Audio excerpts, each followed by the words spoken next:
பாட ஆரம்பிக்கிறதுக்கு முன்னாடி நம்ம துவா ஓதிக்கலாம். ரப்பி ஷ்ரஹ்லி சத்ரி வயஸ்ஸிர் லி அம்ரி வஹ்லுல் உக்தத்தம் மின் லிசானி யஃப்கஹு கௌலி. ரப்பி ஜித்னி இல்மா ரப்பி ஜித்னி இல்மா ரப்பி ஜித்னி இல்மா. அடுத்த பாடம் வான்மறைகள்னா வேதங்கள். சரிங்களா? இப்போ அல்லாஹ் சிறிய பெரிய அப்படின்னு சொல்லி நிறையா வேதத்தை இறக்கி அருள்யிருக்கான். யார் மூலமாக கொடுத்துருக்கான் அப்படின்னு சொன்னால் ஜிப்ரில் அலைஹிஸ்ஸலாம் அவங்களுக்கு தான் அந்த பொறுப்பு. சரிங்களா? ஜிப்ரில் அலைஹிஸ்ஸலாம் மூலமாக நபிமார்களுக்கு அனுப்புகிறான். நபிமார்கள் அவங்களுடைய சமுதாயத்தை நேர்வழிப்படுத்துவதற்காக இந்த வேதத்தை இறக்கியிருக்கான். சின்ன சின்ன மறைகளுக்கு என்ன சொல்லப்படும் அப்படின்னு சொன்னால் சுஹூஃபும், பெரிய பெரிய மறைகளுக்கு வேதம் அப்படின்னு சொல்லப்படும். அல்லாஹ் அனுப்பிய வேதங்கள் முக்கியமாக பிரபலமான 4 வேதம் இருக்குது. என்னென்ன அப்படின்னு சொன்னால் ஃபஸ்ட்டு தௌராத், ஜபூர், இன்ஜில், குரான் மஜீத். தௌராத் எந்த நபிக்கு இறக்கப்பட்டுச்சு அப்படின்னு சொன்னால் மூசா நபிக்கும், ஜபர் தாவூத் நபிக்கும், இன்ஜில் ஈசா நபிக்கும், குரான் மஜீத் முஹம்மது ஸல்லல்லாஹு அலைஹி வஸல்லம் அவர்களுக்கு இறக்கப்பட்டுச்சு. இந்த 4 வேதங்கள் இல்லாமல் இன்னும் சில சுஹூஃபுகளும் இந்த 4 மெயின். சரிங்களா? அதாவது ரொம்ப பிரபலமான 4 வேதம்.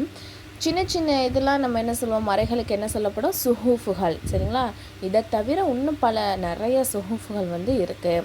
அல்லது ஜீசல் நபிக்கு அவர்கள் மீதும், இத்ரீஸ் நபி மீதும், சில இப்ராஹிம் அலைஹிஸ்ஸலாம் அவர்கள் மீதும், ஹஜ்ரத் மூசா அலைஹிஸ்ஸலாம் அவர்கள் மீதும், இன்னும் சில மற்ற நபிமார்கள் மீதும் இறக்கப்பட்டுச்சு. என்ன அப்படின்னு சொன்னால் சுஹூஃபுகள் இறக்கப்பட்டுச்சு அப்படின்னு சொல்கிறாங்க. அனைத்து இறைமறைகளையும் பற்றி முஸ்லிம்களுக்கு இவ்வாறாக கொள்கை இருத்தல் வேண்டும்.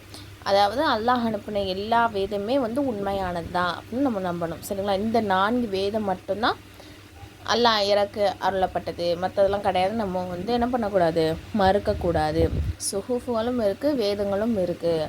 அல்லாஹால இறக்கப்பட்டுச்சுன்னு நம்ம ஒவ்வொரு முஸ்லீமும் அவங்களுடைய என்ன இருக்கணும், ஈமானாக இருக்கணும் சொல்கிறாங்க, கொள்கையாக.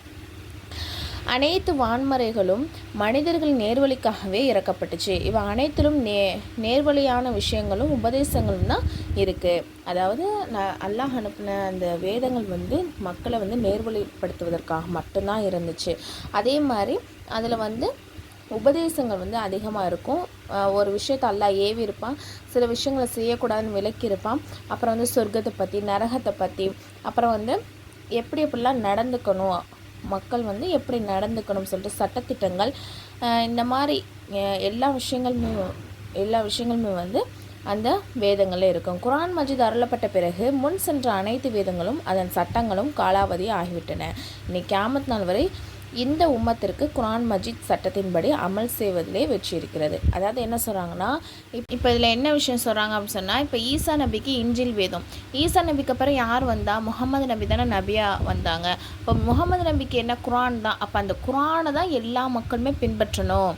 அதை விட்டுட்டு நாங்கள் ஈசா நபிக்கு இறக்கி அருளப்பட்ட இன்ஜிலை தான் நாங்கள் பின்பற்றுவோம், அவங்க காலத்துலேருந்து நாங்கள் இருக்கோம்னு சொல்லிட்டு என்ன பண்ணக்கூடாது, குரானை மறுத்துட்டு இன்ஜிலை என்ன பண்ணக்கூடாது, பின்பற்றக்கூடாது. அப்படி பின்பற்றினா அவங்க என்ன நஷ்டம் அடைந்தவங்களாம் ஆயிடுவாங்க.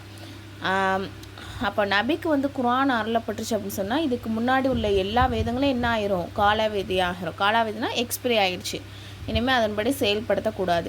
இனிமேல் குரானில் என்ன இருக்கோ அதன்படி தான் என்ன பண்ணணும், இந்த உலக மக்கள் எல்லாருக்குமான சட்டம் எல்லாமே இதில் தான் இருக்குது, குரானில் தான் இருக்குது அப்படின்னு சொல்கிறாங்க. சரிங்களா? அதன்படி அமல் செய்வது என்ன இருக்குது, வெற்றி இருக்கிறது. இப்போது 2வது விஷயம் என்ன சொல்கிறாங்கன்னு சொன்னால், இதுக்கு முன்னாடி உள்ள எல்லா வான்மறைகளும் என்ன ஆயிடுச்சு, பெரும்பாலுமே இல்லாமலே போயிடுச்சு. அப்படியே இருந்தாலும் அதில் மக்கள் என்ன பண்ணிட்டாங்கன்னா அவங்களுடைய சொந்த கருத்துக்களை திணிச்சிட்டாங்க. சரிங்களா? அப்போ அந்த வேதங்கள் இப்போ இன்ஜில், அதாவது என்னது பைபிள்னு சொல்கிறாங்கல்ல, அது இப்போ இருக்கிறது உண்மையானது கிடையாது. பல விஷயங்களை தனக்கு சாதுவாக மக்கள் என்ன பண்ணிடுறாங்க, மாற்றிட்டாங்க.